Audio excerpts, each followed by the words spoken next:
mate, we got hards on. We're going to the end. Vroom vroom, dudes and dudettes. God bless America for the Austin Grand Prix, my fellow friends. Logan Sargent, dudes.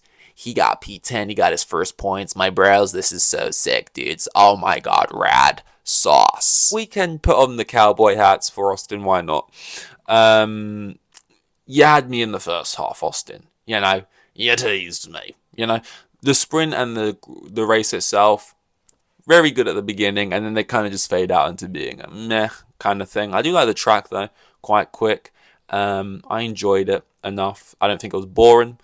I don't know why I did that with my head, but I do think both the sprint and the Grand Prix, you had me in the first half, broskies. So that's that. If I had to sort of rate the quali, which is what we're gonna do, it's always annoying, kind of in terms of doing this when I got to like do the typical format. But now there's like a sprint you got to kind of think about. And I'm going to be honest, I do not remember a single thing that happened in the sprint. I remember them going on like it was the worst sprint I've ever seen in their lives, but it was like exciting for the first few laps and then kind of fizzled out. I don't remember a single thing about it. I did watch it. And the same way with the qualifying, it's like, I did kind of prefer it when it was, I say this all the time, but when it was qualifying, sprint, race. You qualify for the sprint and the sprint qualifies you for the race. I actually did kind of prefer that because it felt like the sprint meant more. Right, as someone who's anti-sprint as it is now, I'm not anti-sprint because I'm like, we've got to keep the history of the GPs. Clearly, I'm not. I'm a DTS guy. It's not because I think sprints are boring and they'll never be good. It's the fact that they are fun and they usually are good, but they don't mean anything. It's like an exhibition match. It's like watching the Saudi League and watching Neymar versus Ronaldo. It's like a little legends match skill game. It's like, okay, we might see a 7-7 game and it might be crazy and you might see some superstars play, but it's like a friendly, it doesn't really mean much. It's like at most, you're fighting for like 8 points. And that's if you win. It's just like, I just fail to care that much. And like, if you win a race, does it count as actually winning a race? Or is it like, I got my first win with a little asterisk next to it because it was a sprint race win, So I kind of prefer it when the win just means pole. And you kind of just do it like 3 times a year as a one-offs and it's fine. But yeah, although it is more excitement over the weekend, you got 2 things on the Saturday, you got 1 thing on the Friday. It is more fun in that way. But yeah, that's basically, I'm just saying I don't really remember the qualifying for the sprint. I don't really remember the sprint itself. So I'm mainly just gonna be talking about qualifying and the race, kind of in that kind of way. Quali, I'd actually give like an 8 out of 10, man. Was he on pole? No, Verstappen was. Okay, this is why. Verstappen P6, Perez P9. The Red Bull's kind of missing out there. That's exciting. That's fun. Leclerc puts it on pole. I love that. Lando's up there. You got where was Hamilton? Hamilton's P3. You got Lewis. You got Leclerc, Lando, Lewis. You got triple dot. You got triple L, and there was L's for Lewis this weekend. We'll get into that. There was L's for Leclerc as well. And I would even argue there was an L for Lando. So triple L's in different ways here. And then had Sainz, Russell, Verstappen, Gasly, Ocon, Perez, Piastri, P10. You kind of struggled all weekend, Piastri. And I never ended up clipping this up and putting it on the TikTok, which I need to do more because then I could, in moments like this, I could then really go, I told you so, I was right. But, not really, because you can't really be proved right over one race or be proved wrong over one race or even 2 or 3 or 4. But people are so quick to jump off the Lando train onto the Piastri train because he's the new exciting toy. And it's like, yeah, he got that win before Lando. Again, an asterisk win, but a win nonetheless before Lando. And he looks amazing. And he's in his rookie season. And he's only going to get better. But Lando is only a year older than him, and he's also young, and he's also only going to get better, and he's also the dog's bollocks, which is a good thing, if you don't know. So, I think, Lando kind of dominated him all weekend, qualifying and races. But that doesn't mean I think Lando had a flawless week. Well, it's not really a Lando thing, it's more of a team thing, and I will get into that. Don't you worry about that. I'm going to definitely get into that, because I'm kind of sick of what I'm seeing in general, when it comes to people combating Red Bull. We need more cojones out here, right?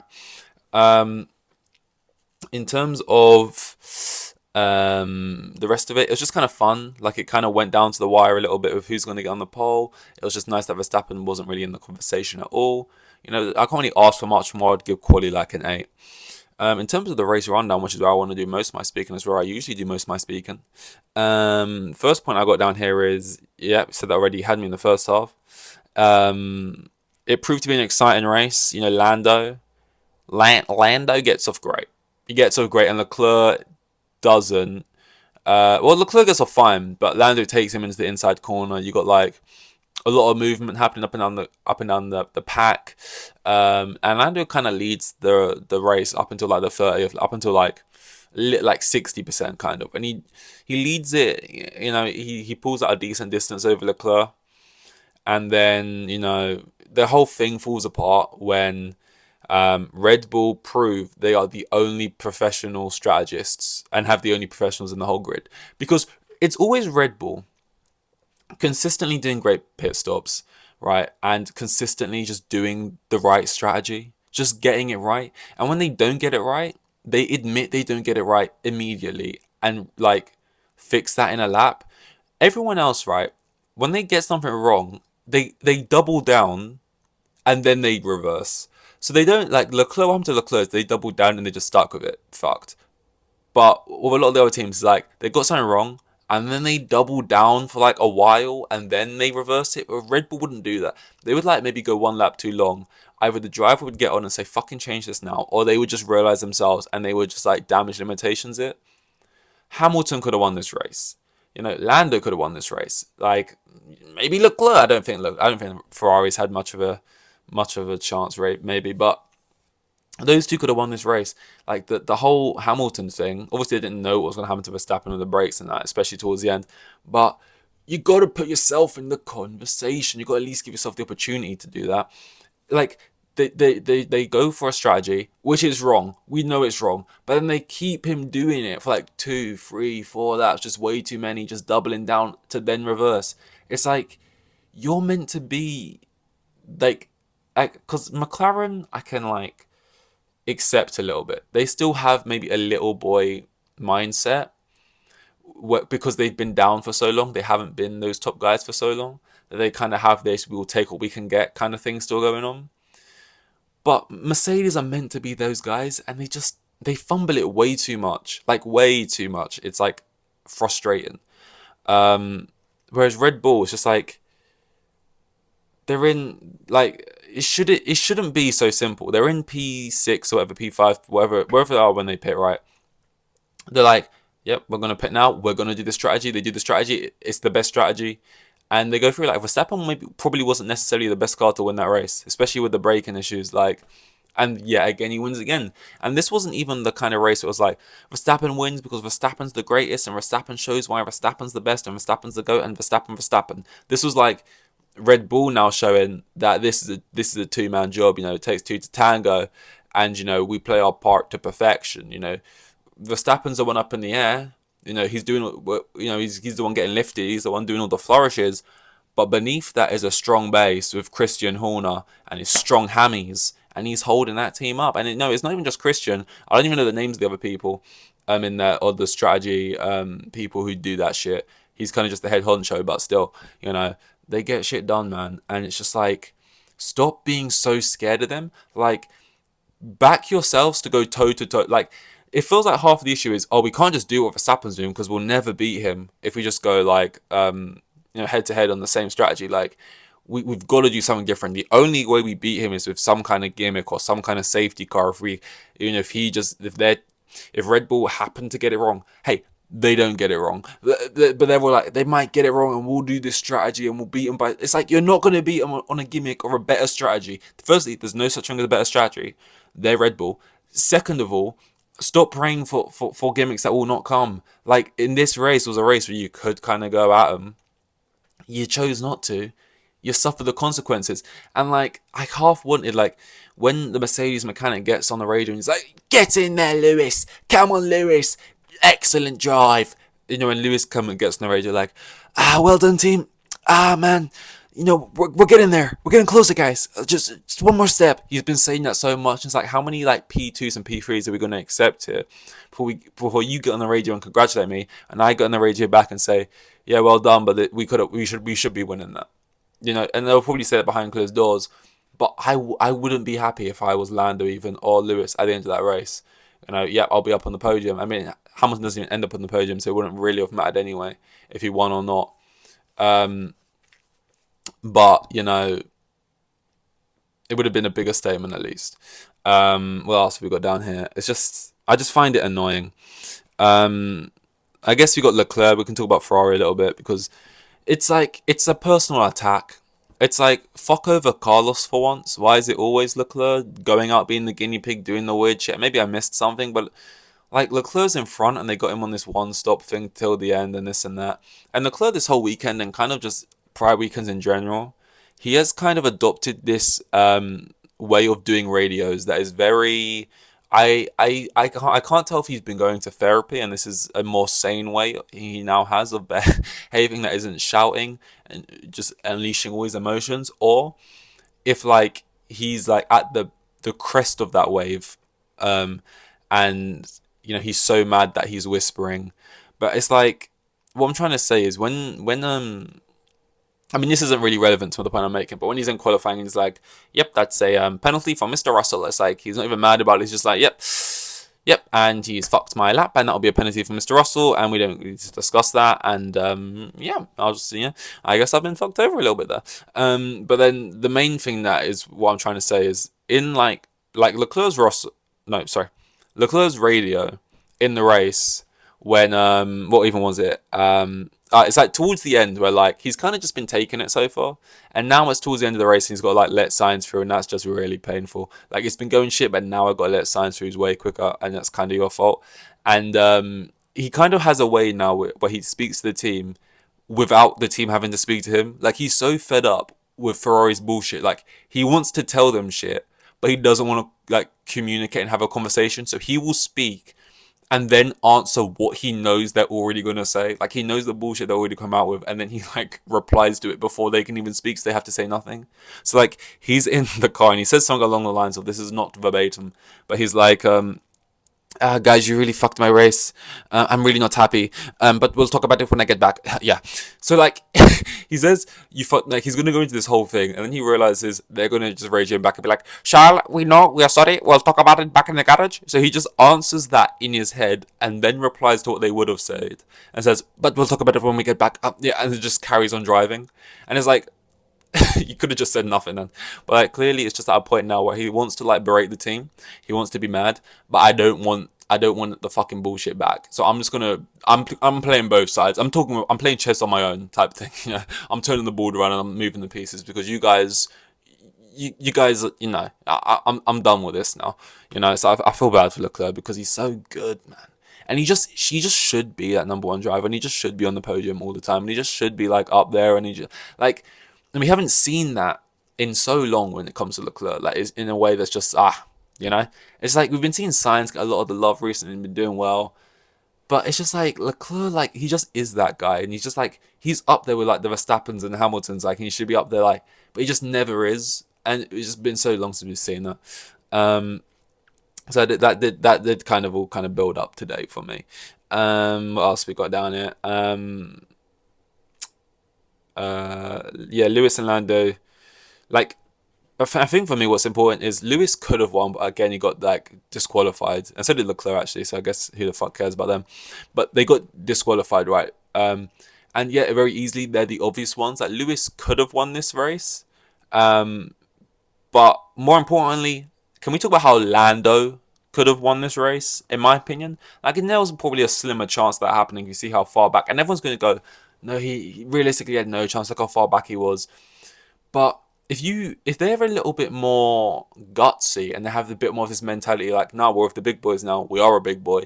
We're not just this little boy punching up who's just kind of happy to be here and hang. We're just happy to get a podium. Let's just bring it home for the team. Then I feel like they can go get a win there. If they pit onto mediums, I'm pretty sure they had mediums. Maybe I don't know if they were fresh. I don't know what this and that is, but they had mediums for like the last 15. Have them like 17 laps, whatever it was, right?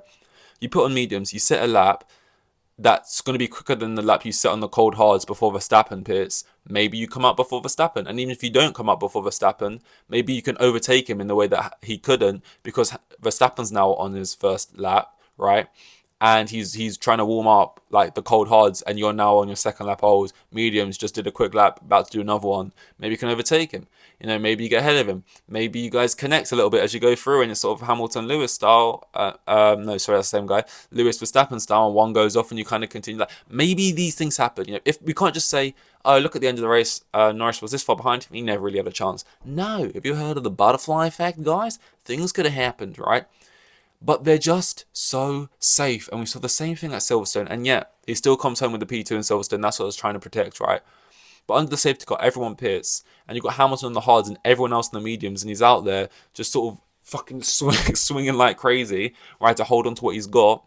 Because they're not ballsy, they're not gutsy. It's always just trying to cling on to what you got. Let's try and be a bit safe. Our mediums are a couple laps old. We don't want to put them on. We want to do this and do that. And it's all just safe. And it's like, if you ask the team, would you be happy if Lando just gets P2 from now to the end of the season? Let's say there's 4 races left. I don't know how many there are. They would happily say yes. And maybe Lando would as well. But if you asked me and I was in that exact same position, he said, would you rather get P2 from now to the end of the season in every race, or win once in one race and then finish like 8th in all the other ones? Or even disqualify. I want this win, Dom. I want this win. Because, like, how long can you be happy just like, I don't really care anymore, and it was a decent drive. He never really had to overtake anyone at any point in the drive. He just kind of went around. He was relatively quick, just putting in fast laps, collects the P2 after a good qualifying, and he goes. And it's kind of the same thing every week. Puts in a good qualifying, goes around, doesn't have to do much, and then collects the thing. And the strategy is always so safe. And it's like, just go for it and see what happens. Maybe he would have finished 5th. Maybe he would have finished he finished second because of disqualification, but like, maybe. You're never going to get to the promised land if you don't bank on a maybe sometimes, go for it. I just find it frustrating because ultimately we end up with a Verstappen win. And look, if Hamilton won this race, I'd be less caring maybe about the fact that Lando didn't have a strategy that went for a little bit more, or this and that. A double hard strategy, But because it is Verstappen and it's like that's what ended up happening, ultimately it was just another Verstappen wins the race, I'm more just kind of like, I don't know. I think from a viewer's perspective, I would like if teams wanted to fight Red Bulls more and they had a bit more aggression to it and a bit more wanting to like not get smacked around the whole season. Whereas they all have this mentality that Verstappen, like he's off having. They all joke about it, like he's just off having a stroll, thinking about random shit. Just like he's so far ahead, he's just got his feet up, and we're just kind of the other guys. We're just happy to be here, and they're all kind of accepting of that in the scenarios there. And I kind of get it for their reasons, but for me, I'm just like, I don't know how you can accept that this guy's so much quicker, he wins every race, and then just accept that that is just life and be happy with it. When like there's sometimes opportunities where you don't have to be happy with it and you can go out and change it. But yeah, that's that. I don't know what track is next. I'm just praying for something different in terms of the front. What else we got? I guess we'll do the soft, medium, hard awards now. Soft awards, I'm just going to give it to Ferrari. It's a culmination, just again, like it kind of goes in peak like that with me, Ferrari, where it has to build up over time. But I'm just like bored of it, man. Like they didn't really do anything crazily shit. It's just they're just mid in general, just always mid. It's like, so you're only allowed to talk about Ferrari being a failure when they're like fucking around at pit stops and like. But even in weekends like this, when it's just like another just sort of naff, another just like. Just being mid in general, when like we are Ferrari and like they got that movie coming out and shit about Enzo Ferrari and shit, and like, we are the best. If you get in my car, you get in to win. And it's just like, you're just a fucking, you're just a glorified Alfa Romeo to me. Medium awards, like mid, I'm going to give to Lando just because I think, it's P2, which you inherited. But it was just kind of, I don't know, I just think, also it wasn't even necessarily about winning. It was just about taking it to them and fighting for a win. And there was no fight for a win.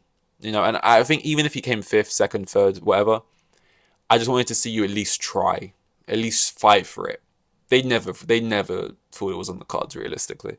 And then hard, I'm actually going to give to Hamilton, I think, All things considered, it was closing pretty quick, and that was also in aid of a Verstappen brake problem, but still, You know, got fucked over a bit by Mercedes, but still got his head down, still putting the good lap times. Outdid Russell, obviously not by the end after what happened, but you know, Hamilton was decent.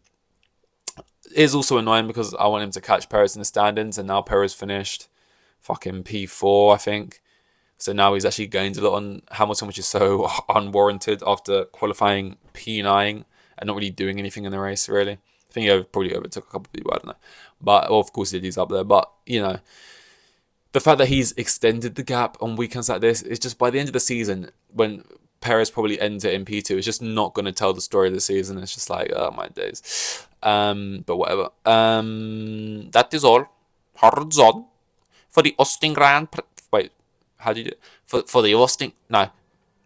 For the Austin Grand Prix, dudes. Sorry, it took me a while to find my Logan Sargent, but he's in there. Logan Sargent isn't in me. I'd like to retract that statement. This was Hardson. Gonna be good Hardson because we're going to the end. I'll see you in the next one. Don't know what it is, but thank you. And goodbye.